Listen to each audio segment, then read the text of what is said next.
Comunidad de Fe Reformada Berín llega a ustedes y hasta el interior de su hogar para comunicarles el Evangelio del reino de nuestro Señor y Salvador Jesucristo, en labios de nuestro presbítero Óbil Ramírez Pérez, quien expondrá con diligencia la palabra de Dios con doctrina sana, conforme a la fe de los escogidos y el conocimiento de la verdad que es según la piedad, no con palabras persuasivas de humana sabiduría, sino con demostración del poder del Espíritu Santo, con fidelidad, dando a conocer todo el consejo de Dios, procurando la gloria de Dios, la conversión, exhortación, edificación y consolación de la salvación de las almas.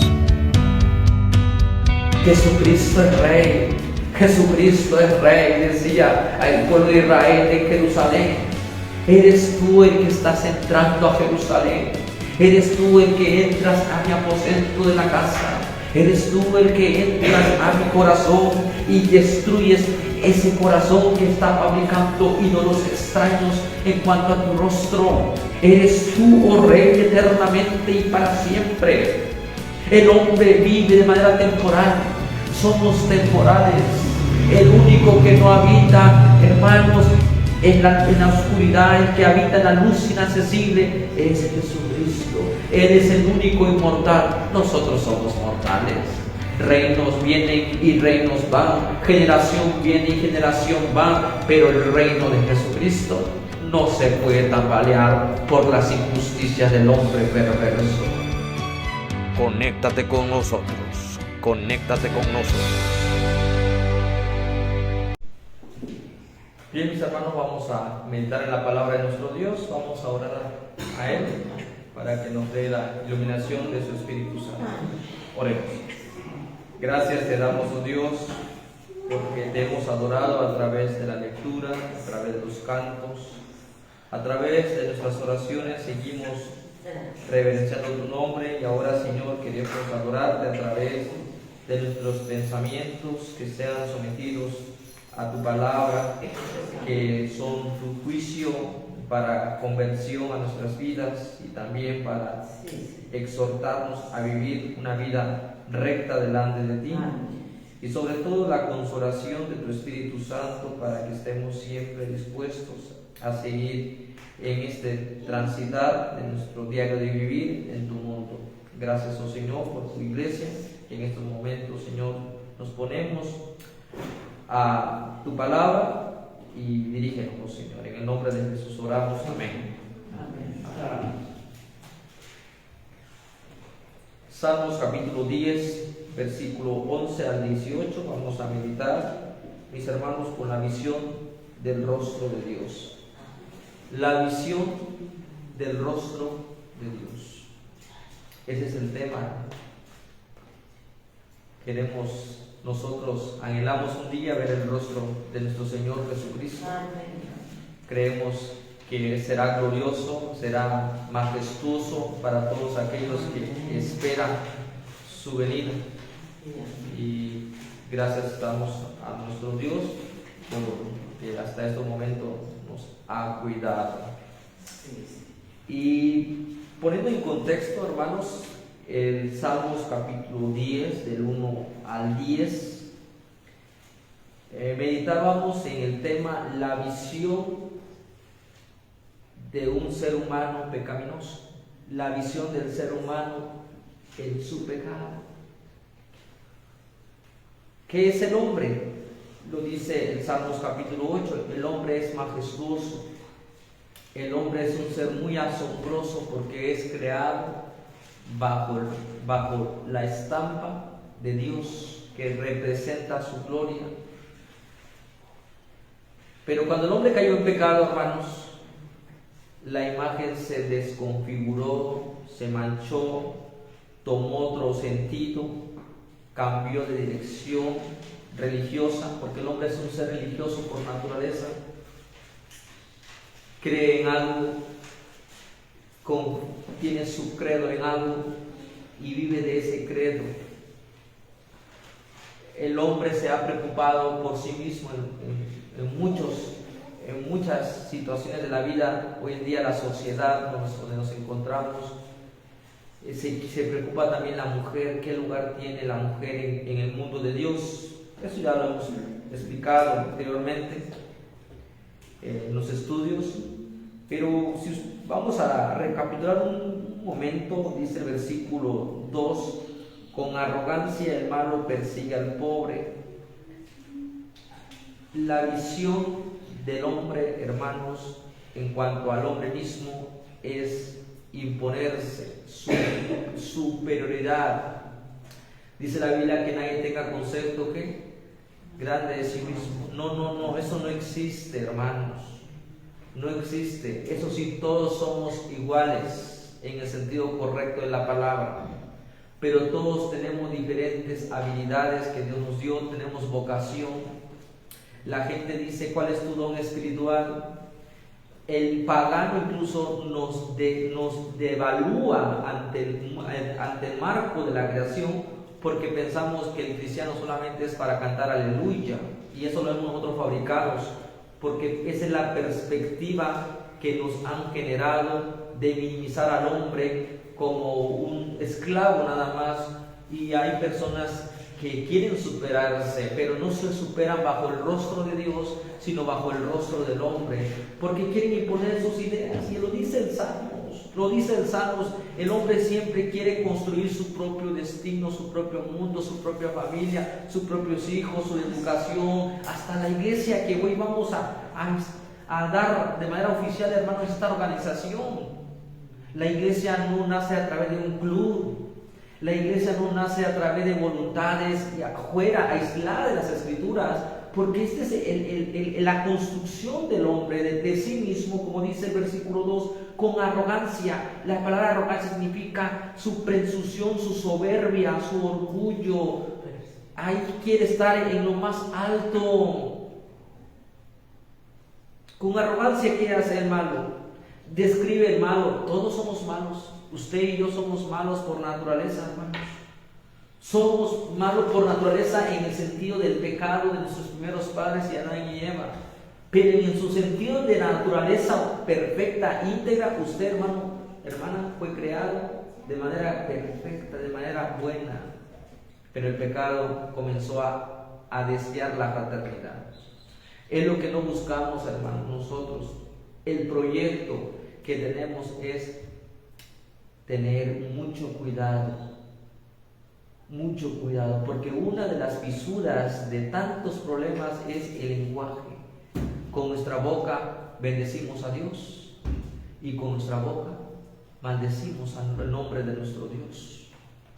El malo siempre va a querer tener la razón bajo sus propios ideales, como dice el versículo 2, será atrapado en sus artificios. ¿Y qué es artificios?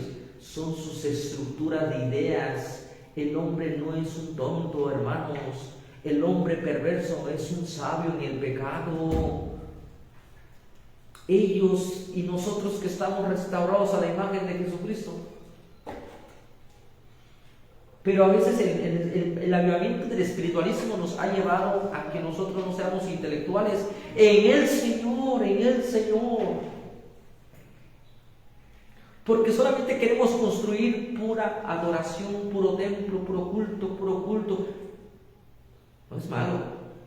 El problema es que no estamos entendiendo la visión correcta de ser un cristiano regenerado, hermanos.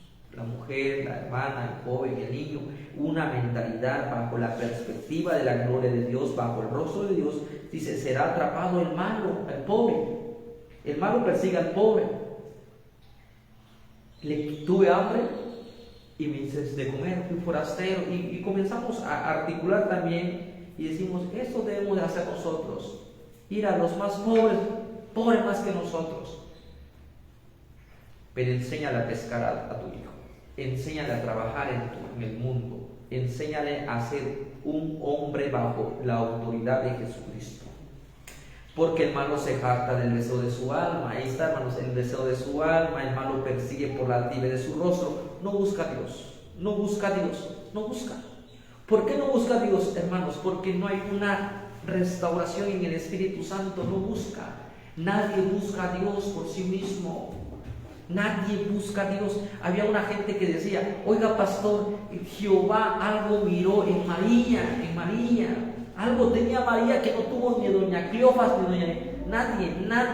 Algo tenía María que Dios por eso lo escogió. Por eso, no, es que no tenía nada. Todos tenemos pecado. Lo que Dios implanta es su gracia. Por gracia sois salvos. Esto no es de nosotros, es una obra majestuosa de nuestro Dios. Esto es algo tan majestuoso, hermanos. Pero sigamos leyendo, porque tenemos que explicar los más versículos. Dice versículo 6, para ya entrar al tema, dice en su corazón: no seré movido jamás. Nunca me alcanzará que las adversidades. Yo siempre estaré victorioso. Nunca me seguirá la mala suerte. Nunca estaré en desgracia. Nunca. La gente se cree tan importante, creen ser muy intelectuales que su creador. Y ya comienza el carácter del lenguaje. El lenguaje, en vez de ser agradable a Dios, es un lenguaje desagradable. Versículo 11. ¿Están ahí? Vamos a leer la Biblia, hermanos. En su corazón, vamos a ver la visión acerca del rostro de Dios. Hay dos visiones, hermanos. Hay dos visiones. La visión del rostro de Dios, o sea, es algo neutral, es algo, ahí vamos a meditar cómo está viendo a Dios la gente, cómo lo ve el cristiano en Cristo Jesús, cómo lo ve el pagano. Dos perspectivas, hermanos, cómo usted ve a Dios. Es como un beso. Voy a hacer un ejemplo. Un beso en la catedral, o sea, enfrente del templo. Aquí podemos decir, se están besando dos jóvenes, el hombre y la mujer, dos jovencitos. Se están besando en la mera entrada, y pasa el obispo o pasa el hermano que viene al templo. ¿Y qué va a decir de ese beso? Un beso apasionado. ¿Qué van a decir? Ya no hay respeto, ya no hay ya no hay moralidad. Dice: oiga, busquen su espacio. Dice: ese es el beso del pastor, o el beso que interpreta el pastor o el obispo. ¿Cómo interpreta ese beso? Pero pasan los muchachos modernos, ¿cómo van a ver ese beso? ¿Cómo no van a ver?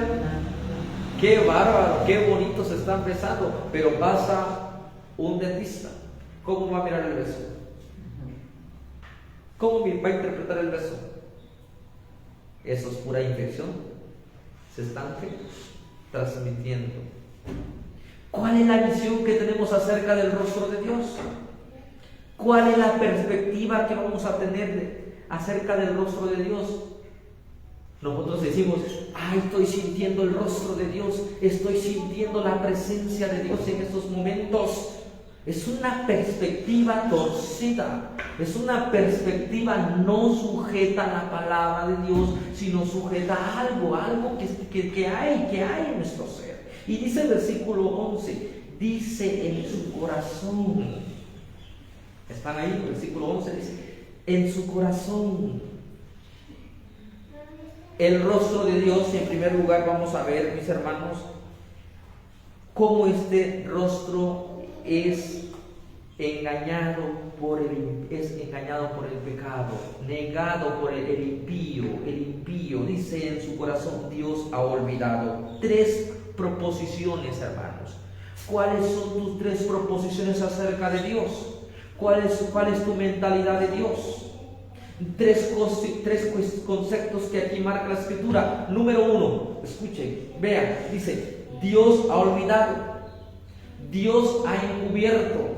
Y tercero, nunca lo verá.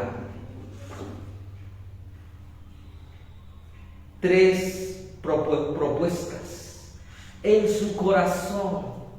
No, la perspectiva no viene de la sociedad, una reconstrucción, eso aumente más. Cuando usted dice: oye papá, ¿cómo ves a mi novia? ¿Qué dices tú? ¿Es buena esposa? ¿Será una futura esposa? Dice el papá, bueno, yo lo estoy viendo. ¿Quién la conoces? Eres tú. Tú te vas a casar con ella. Ahora, el pagano, ¿cómo ve a Dios?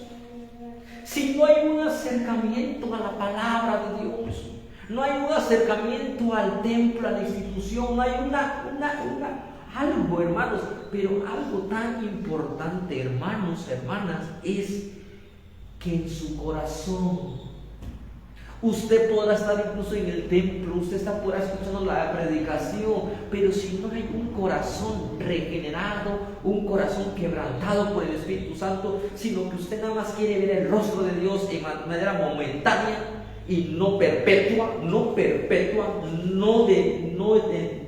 direccionada, sino que a veces veo a Dios y a veces no veo a Dios, y por eso cuando estamos en casa digo, es que yo veo anomalías en la casa. Y cuando estoy en el templo veo anomalías bonitas. ¿Y cuáles son las anomalías bonitas? La presencia del Espíritu Santo. Y cuando no estoy ahí, hermanos, en la casa, me siento débil, bueno, dice el versículo 11, Dios ha olvidado. Dios ha olvidado. Vamos a leer, hermanos, el pasaje de Éxodo 32:1. ¿Qué dice Éxodo 32:1? Por favor, lean la palabra de nuestro Dios en Éxodo capítulo 32, versículo 1. Viendo el pueblo que Moisés tardaba en descender del monte, se acercaron entonces a Aarón y le dijeron: levántate, haznos dioses que vayan delante de nosotros, porque a este Moisés, el varón que nos sacó de la tierra de Egipto, no sabemos qué le haya acontecido. Ahí está. Ellos decían en su mente, cavilaban en su mente, Dios ya nos abandonó, Dios ya me dejó en esta situación en la cual nos encontramos. ¿Qué comenzó a hacer el pueblo de Israel? Si esto pasa en la comunidad cristiana, no estamos exentos, mis hermanos, de pervertir el rostro de Dios. No estamos exentos. Por eso yo le decía, diseñar a Jesús en una imagen, usted lo sabe muy bien lo que estoy diciendo, lo que estoy planteando. Esto no es de un corazón regenerado. Esto no es algo, es que transmite algo, pastor, tiene algo, ímpetu. Es que hay símbolos, los símbolos manifiestan fraternidad. Los únicos símbolos en el templo, hermanos, deben decir que son tres símbolos nada más importantes en el templo. Número uno, el púlpito, más bien la palabra de nuestro Dios. El otro símbolo, ¿saben cuál es, hermanos? La Santa Cena con el bautismo. Son símbolos que se ven. ¿O no ve usted el bautismo, hermano? ¿No ve la Santa Cena usted? ¿No lo ve el sacramento? ¿No ve la palabra del Señor usted? El otro símbolo majestuoso es el que no lo puede ver este pagano perverso, que es la regeneración del Espíritu Santo. El Espíritu Santo está una vez y para siempre en nuestras vidas, y aquí dice que el pueblo de Israel dice: hagamos dioses, fabriquemos algo, porque queremos depender de ese algo. Y aquí dice, hermanos, la palabra de nuestro Dios en Salmos 10:11 dice: Dios ha olvidado. Dios ha olvidado nuestros problemas. Dios ha olvidado todas nuestras aflicciones. Dice aquí: ha encubierto su rostro. ¿Qué significa encubierto su rostro? No te dejó en visto. Ya se olvidó de los pobres, de los oradores. Cuando hablo de pobre no hablo en un sentido materialismo, que no tenemos riquezas, eso súmele algo ahí, pero está hablando como dice Jesucristo. Jesucristo dice: yo no vine a los sanos, vine a los enfermos. Ha encubierto su rostro, y dice, y nunca lo verá. O sea, ya cerró el capítulo Dios y ya me perdonó. Y más bien se confía y dice: y sigamos pecando. El hombre ahí está. es una respuesta, hermano. Ahí está su credo, ahí está articulando su confesión. Y el lenguaje del hebreo, hermanos, cuando dice en su corazón, no está hablando públicamente, sino que está apoyando. ¿Cómo se dice esa palabra? Sí, está dentro de él, expresando, balbuceando en su interior, está diciendo: no, todo está bien, todo está bien. Maldito el hombre que confía en el hombre, y engañoso es el corazón, engañoso.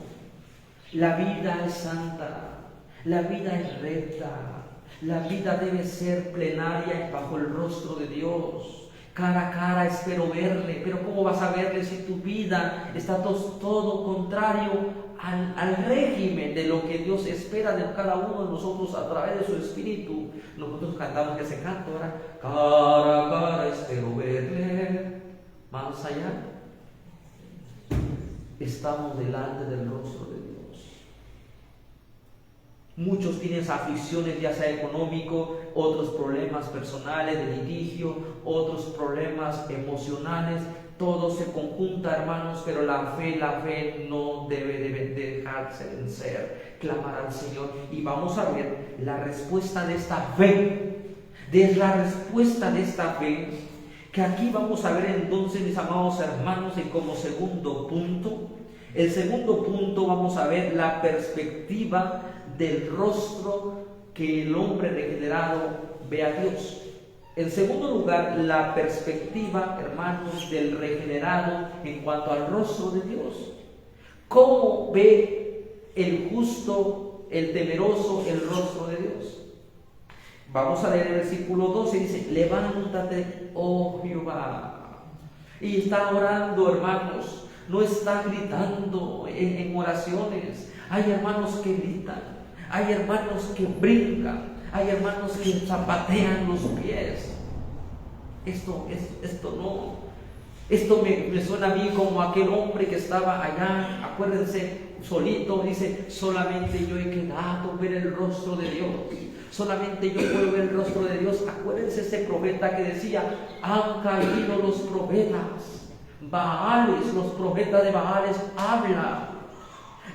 Los profetas incluso se han ido a ese artificio de los Baales perversos, porque los profetas Baales y los profetas de los israelitas ya no habían un lenguaje claro acerca del rostro de Dios. El israelita ya no podía tener el lenguaje claro acerca del rostro de Dios porque se había desviado. Y usted y yo podemos un día desviarnos, mis hermanos, si no podemos ver el rostro de Dios. ¿Por qué? Porque el tumulto, la gente, y dice el dicho perverso: donde va Vicente iba la gente, dice, ¿verdad? Donde va Vicente iba la gente, dice. Por lo tanto, no lo que diga la mayoría, no lo que diga el mayor sentimiento de las personas, sino lo que diga la palabra de Dios. Acuérdense que aquel hombre desafió al pueblo de Israel. ¿Sí se acuerdan cuando Elías desafió a los Baales? ¿Qué dijo? Hagamos el sacrificio, ustedes clamen a su Dios y yo clamaré el rostro de mi Dios. ¿Se acuerdan de esa historia, hermanos? Dice que los israelitas estaban ahí metidos, hermanos, exclamando el rostro de un Dios falso. Y que ustedes pueden ver qué hacía Elías, hermanos. Dice que Elías usó un sarcasmo. Se rió, se burló bajita la mano en el sentido de esa situación que estaba tanto afectando a ellos, a los israelitas, y también a Elías, que se molestó y dijo: sigan clamando recio, porque a lo mejor él que está dormido. Grítenle, háblenle con ímpetu, háblenle, sáquense sangre, a lo mejor con sus sacrificios vuelve a ustedes. Y la gente lo hacía, hermanos, la gente gritaba. No eran solamente los Baales, era el pueblo de Israel ahí levantándose en contra del rostro del verdadero Dios, de Jehová de los ejércitos. Y dice el versículo 2, el salmista, levántate. La palabra levántate no significa con ímpetu, con orgullo y soberbia, te ordeno que hagas esto, te ordeno que así lo hagas en el nombre de Cristo. No, dice, levántate. Su fe, hermanos, se está levantando bajo el Espíritu Santo, diciendo, haz justicia, haz conforme a tu justicia. Y el versículo 12, 17, usted lo puede conectar, que este deseo es de los humildes, hermanos. ¿O no? El deseo de los humildes. ¿Sí están ahí con su Biblia, hermanos? Dice, el deseo de los humildes. Usted va a exigir bajo su orgullo, bajo su temperamento a Dios cosas que Dios no se compromete. Aquella mujer cuando le dijo a Jesús, si tú hubieras estado aquí, hombre, mi hermano no habría muerto. Tú podrías haberlo levantado, tú podías. ¿Y quién le aseguró a esta mujer, María o a Marta, que Jesús iba a cumplir sus caprichos? ¿Quién le garantizó que lo iba a levantar de la enfermedad? ¿Quién, hermanos? Dele gracias a Dios por las aflicciones que pasamos, pero eso no significa que nos deleitamos en las enfermedades. No, usted creo que no se deleita en las aflicciones o pruebas, no. Pero usted debe tener esta convicción de que Dios está interviniendo en su historia, en nuestra historia. Dice, levántate, oh Jehová Dios, porque estos dicen que tú has ocultado tu rostro. ¿Cuántas veces Dios no actuó en silencio, hermanos? A veces confundimos que el silencio en nuestros problemas es la ausencia de Dios. No, hermanos, no es la ausencia de Dios, es la manifestación de Dios de nuestra fe. ¿Cómo está nuestra fe? Él mueve nuestra fe. Y aquellos hombres le dijeron, Señor, aumentanos la fe, porque sin la fe perecemos. Dios no existe, Dios no me escucha, Dios no está conmigo. Acto continuo, renuncio a tu rostro. Renuncio a tu rostro. ¿Cuántas veces el pueblo de Israel, los pobres en espíritu, no miraban a un Dios lejos, pero su misericordia jamás? Usted acuérdese cuando dice aquel hombre en Salmo 139, cuando Jehová hiciere volver la cautividad. Fueron años del exilio, y Daniel tenía fe que el Señor iba a levantar un pueblo del pacto. Nosotros tenemos fe, hermanos, porque sin fe es imposible agradar a Dios. Por favor, mis hermanos, esto es lo que yo quiero inyectarles: fe en el Señor. Usted puede decir, somos pocos, somos 15, 18 o 20 que vamos a ser oficializados como miembros, pero tenemos fe que el Señor va a levantar. En el Señor, en nuestra fe. Dios dice, alza tu mano, porque la mano del inicuo, la mano del perverso parece que nos va a derrumbar. Alza tu mano, levántate, Dios, haz juicio para benevolencia sobre tu pueblo. Vamos a leer el Salmo 104. El Salmo 104. El Salmo 104. El salmista David nos habla de lo que Dios hace en la vida de sus hijos. Salmo 106. Salmo 106, versículo 4. Versículo 5.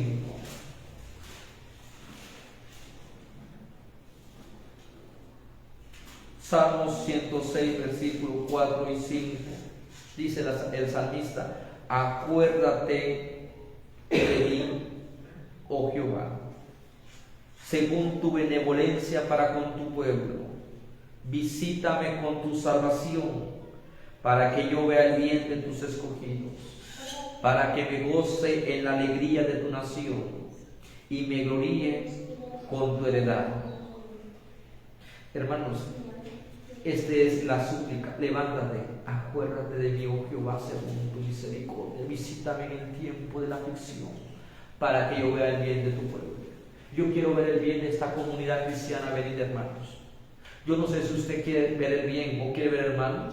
Usted y yo queremos ver que el Dios que preside domingo tras domingo en este trono de la palabra es el Dios que nosotros nos sometemos a Él. Dice, alza tu mano en tu nombre. Que hay un canto hermoso: alzaré mis manos en tu nombre, Señor, ¿verdad?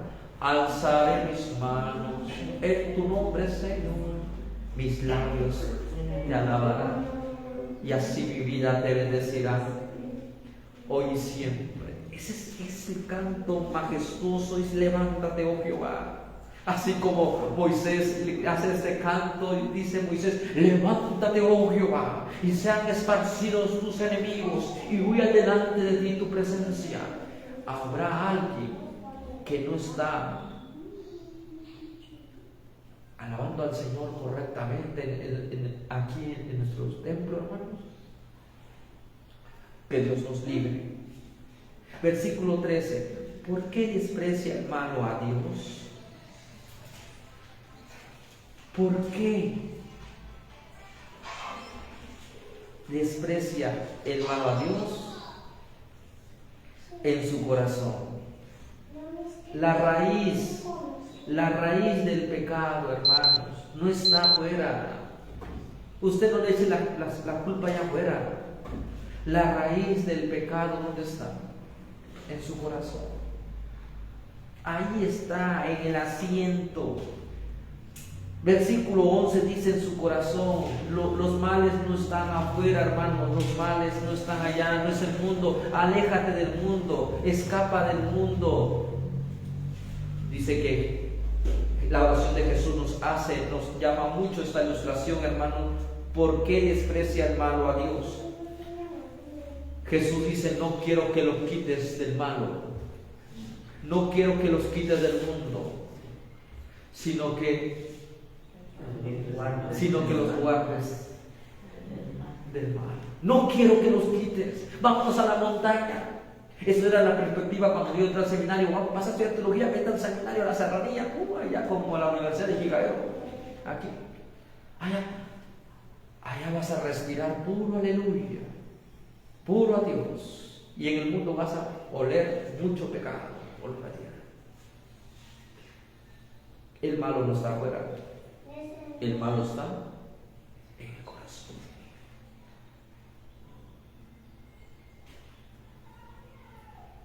No hay justo ni aún uno, no hay un bueno. ¿Por qué desprecia el malo a Dios? ¿Por qué? En su corazón ha dicho, ahí está. Tú no lo vas a inquirir, tú no lo vas a investigar, no lo inquirirás, no lo vas a indagar, no lo vas a sacar las cosas. Él piensa que no, que nada saldrá a la luz, nada saldrá a la luz. Pero hay gente que ve que ya con sus obras, dice, por sus obras los conoceréis, y todavía confías en ellos, y todavía le das la palabra a ellos, y todavía simpatizas con ellos. El malo no habitará junto a ti. Usted no adopte los modales del perverso. Usted convierta a ese perverso a Cristo.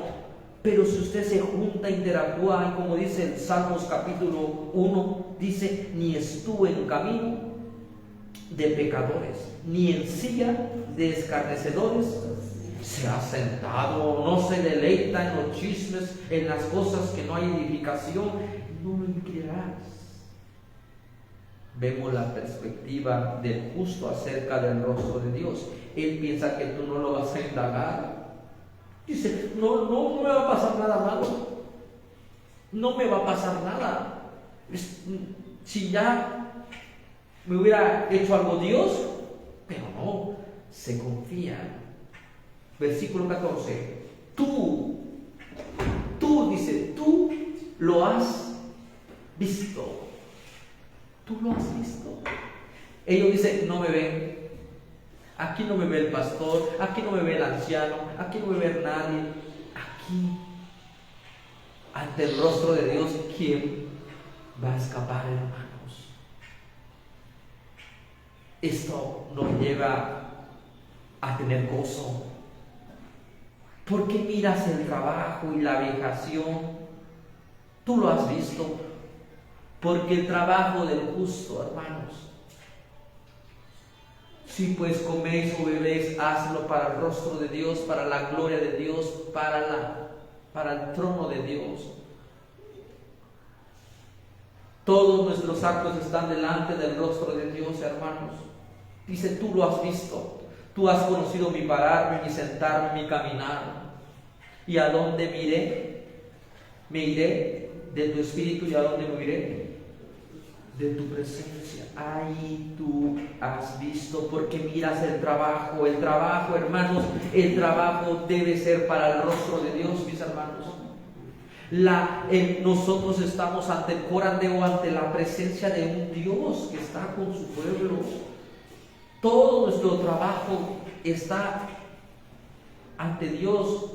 Nuestro trabajo debe ser santo, santificar el trabajo, no hacer cosas ilícitas, cosas extrañas, porque usted entonces quiere burlarse del rostro de Dios. Usted quiere ofender al rostro de Dios como aquellos hombres, Ananías y Zafira, que en vez de entregar lo justo al Señor, se burlaron del rostro de Dios. ¿Y qué pasó? ¿Qué pasó? ¿Se acuerda de esa historia? ¿Qué pasó con Ananías y Zafira? Ay, Ananías y Zafira, Satanás tomó tu corazón, engañaste a Jehová, y Dios no puede ser engañado, Dios no puede ser burlado. Ay, Ananías, tu trabajo, tú has visto el trabajo, a veces con poco sueldo, pero contento en el Señor. Usted va a decir, ¿por qué no tengo trabajo? ¿Por qué no tengo empleo? Pues a veces usted dice, es una miseria esto que me da, y comenzamos a sacar cosas en su corazón, pero usted debe gracias al Señor, porque tú ves el trabajo y la vejación. Que la vejación dice, y la confusión, y tú ves el trabajo y el trato que te dan. El trato que te dan. Y a veces es cristiano. A veces había una persona que le hacían el aseo de la casa, y como se dice en ese lenguaje, tienen a su criado o su criada, ¿verdad? En ese sentido. Y dice que ya la criada había terminado, la persona indicada que había acabado sus labores, y decía la hermana, pero ya se volvió otra vez a ensuciar la ventana. Antes de irte, vuelve a limpiar todas las ventanas. Y la vejación, dice, ¿cómo estamos viendo al prójimo? ¿Cómo lo ve al prójimo? Como un esclavo. La Biblia no reprueba la esclavitud, pero sí hay ese espíritu de la redención de la esclavitud. A veces nosotros estamos sometidos al sistema, subordinados al trabajo. Explicar esto bajo el rostro de Dios, hermanos, dice, y la vejación, cómo nos estamos maltratando. Si aún en el sentido eclesiástico también a veces queremos tratar a pastores como ¿qué? Como peones, que queremos tratarlo al pastor conforme a ese lenguaje del trabajo. Hermanos, aquí tenemos que conceptualizar que todo está bajo el rostro de Dios. El trabajo está bajo el rostro de Dios. No existe el secularismo, no existe el trabajo secular y el trabajo de Dios, donde Dios te ve y aquí Dios no me ve, para dar la recompensa con tu mano. ¿Cómo ve el justo el rostro de Dios? Tú vas a dar la recompensa, porque cada uno dará cuentas a nuestro Dios. Cada uno, dice, estará ante el tribunal del rostro de Jesucristo. Sigue diciendo, dice el pasaje, a ti se acoge el desválido, tú eres el amparo del huérfano. Ya está hablando de esa adopción, hermanos. Ahora vemos cómo Dios nos adopta. Estamos enemistados contra Él, hijos bastardos, que podíamos ser destruidos. Nación contra nación, reino contra reino, pero el cristiano que se somete al reino de Cristo, al reino del rostro de su Señor, busca el amparo, llega y abraza esos medios que es la oración. Dice, quebranta tú el brazo del inicuo y persigue la maldad del malo hasta que no hayes ninguna. ¿Cómo es que ese Dios distante ahora se vuelve un Dios perseverante en nuestras oraciones? Y ahí hablamos de ese texto que dice, el que persevera hasta el fin, ese será salvo. Somos salvos siempre, sí, pero el que estamos perseverando es porque hay un quebrantamiento de nuestra seguridad, de la seguridad del amor de Dios. Porque usted recuerda el pasaje, más a los que aman a Dios, esa es la tranquilidad de la conciencia. Tú nos ves, tú juzgas, ve en mí, si hay algo en mí, corrígeme. Hay una disposición, hay ese quebrantamiento de conciencia. Nuestra conciencia no debe estar desapercibido del rostro de Dios. Nuestra conciencia debe estar atado siempre a esa perspectiva santa de Dios, porque tú eres un Dios santo. Ahora no solamente eres un Dios santo, sino que también eres un Rey soberano. Vamos ahí ya terminando el pasaje, el versículo 16 dice, Jehová es Rey, Jehová es Rey. Ay, el trono de Dios no se tambalea, mis hermanos. Cuando el mal parece fuerte, parece que el trono del maligno está empoderándose de todas las masas, se está empoderando de la creación, pero hay un remanente que dice, Jehová, tú eres el Rey, Jehová es Rey, Jehová es Rey. Ah, qué hermoso. Este sí es el canto que me deleita. Majestuoso, poderoso. Jesucristo es Rey. Jesucristo es Rey, decía al pueblo de Israel de Jerusalén. Eres tú el que estás entrando a Jerusalén. Eres tú el que entras a mi aposento de la casa. Eres tú el que entras a mi corazón y destruyes ese corazón que está fabricando ídolos extraños en cuanto a tu rostro. Eres tú, oh Rey, eternamente y para siempre. El hombre vive de manera temporal. Somos temporales. El único que no habita, hermanos, en la oscuridad, el que habita en la luz inaccesible, es Jesucristo. Él es el único inmortal. Nosotros somos mortales. Reinos vienen y reinos van, generación viene y generación va, pero el reino de Jesucristo no se puede tambalear por las injusticias del hombre perverso. Tú eres Rey eternamente y para siempre de su tierra, no es nuestra tierra, hermanos. Esto no es de nosotros. Su casa, su carro, su taller, su empresa, su trabajo, no, nada es nuestro. Somos administradores de Dios, de las cosas que Dios nos ha dado. Versículo 17. Hay un contentamiento, hermanos, cuando decimos que Jehová es Rey. Este es la seguridad del amor de Dios. Mis hermanos, hay un gozo sin fin. Este es el gozo sin fin. Como dice Hebreos, Jesucristo es el mismo de ayer, el de hoy, el de siempre. Es un gozo. Con este gozo creció David, pero David nunca es el gigante del gozo. David es el receptor del gozo. David no es el autor del gozo. David es el receptor del gozo del autor, que es Jesucristo, el consumador, dice, de nuestra fe. Nuestra fe. Gracias damos al Señor. Versículo 17 y 18. Este gozo sin fin. El deseo de los humildes, oíste, oh Jehová. ¿Y cuál es el deseo que usted quiere? Pareciera que el texto habla de ese deseo voluntarioso humano, sin ninguna relación de las Escrituras, sin ninguna. Por lo tanto, nuestros gozos, hermanos, deben estar sometidos a la palabra de Dios. Yo tengo un gozo, hermano. A veces la gente dice, yo tengo un gozo, yo tengo un deseo, pastor. ¿Qué? ¿Cuál es el deseo? Es que yo quiero comprar un carro y darlo a la iglesia, porque cuando salgamos a las actividades, el carro nos lleva. Y cuando tiene el carro, ¿y qué pasa? El deseo de los humildes.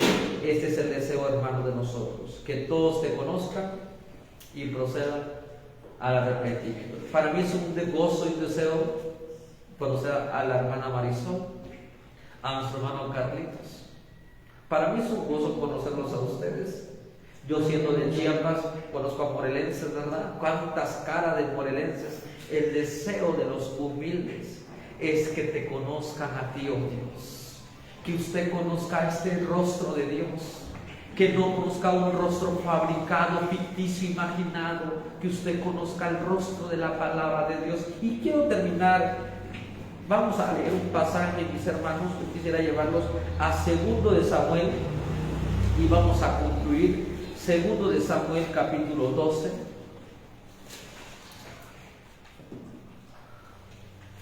No sé si están apuntando en sus casas, hermanos. Hay hermanos que apuntan, pero seguro que me pasen en casa. 2 de Samuel, capítulo 12, versículos 9 y 10. Por un momento vemos la reprensión que el profeta Natán hace a David. Versículo 9 dice: ¿por qué pues tuviste en poco la palabra de Jehová? Quisiste conocer a Dios por la palabra de los hombres. En poco la palabra de Jehová, haciendo lo malo delante de tus ojos. El deseo de David en este momento, hermano, ¿cuál fue el pecado de David? ¿Cuál fue el deseo? Tomar a otra mujer. ¿Sí o no? Tomó a Betsabé. El deseo de los humildes es que siempre vivamos rectamente. El deseo de los humildes es que tú hagas justicia. Clamar que se conviertan aquellos enemigos que son supuestamente fuertes y que bajo sus fortalezas serán destruidos. Dice: oíste, oh Jehová. El Espíritu Santo intercede por nosotros, en nosotros, a favor de nosotros, como conviene, no como nos conviene. No como no nos conviene. Porque yo tengo muchos deseos, usted también tiene deseos, pero ¿serán deseos sometidos a la palabra de Dios? A veces decimos: hermana Angélica, que el Señor conceda todos los deseos de tu corazón. Y en esos deseos no está la palabra de Dios. Hermanos, tú dispones tu corazón, ahí está. ¿Quién dispone nuestro corazón para buscar a Dios? ¿Quién lo dispone? ¿Quién? Dice que aquella mujer, acuérdense, Loida aparece, dice que el Señor abrió su corazón y recibió la palabra. Y si Jehová no abre el corazón, si Jehová no abre tu corazón, ten misericordia, oh Dios, de nosotros. Porque no abriste el corazón de Faraón para convertirlo para tu gloria. No abriste el corazón de Faraón para que viera tu gloria, para que se arrepintiera. Porque dice la Biblia: porque Jehová endurecía el corazón de Faraón. Que no nos endurezca a nosotros, que nuestro corazón de piedra siempre sea un corazón de carne. Tú dispones su corazón. ¿Quién dispuso que viniéramos hoy al templo, hermano? ¿Quién lo dispuso?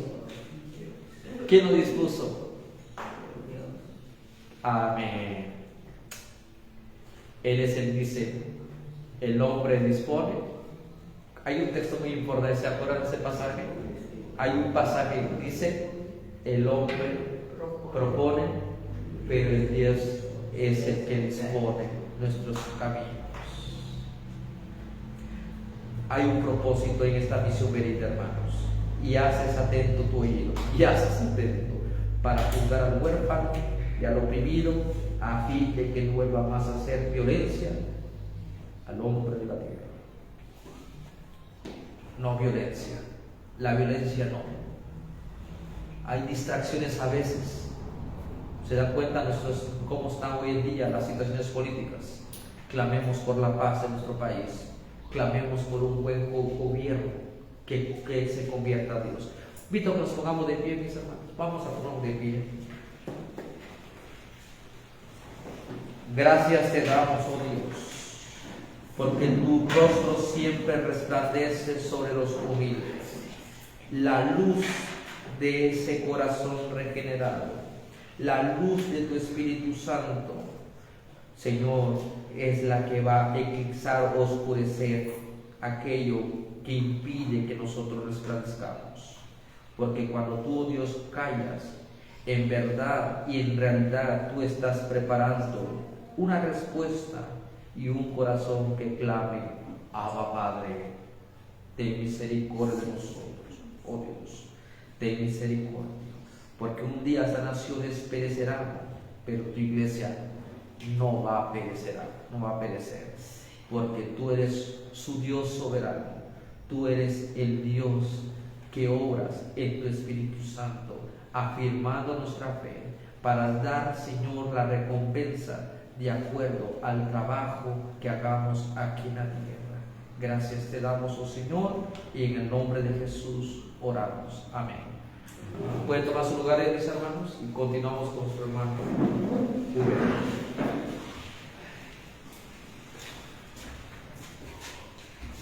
Vamos a seguir alabando a nuestro Dios, hermanos, y vamos a abrir nuestros himnarios y cantemos con mucho gozo el himno número 164. Himno número 164.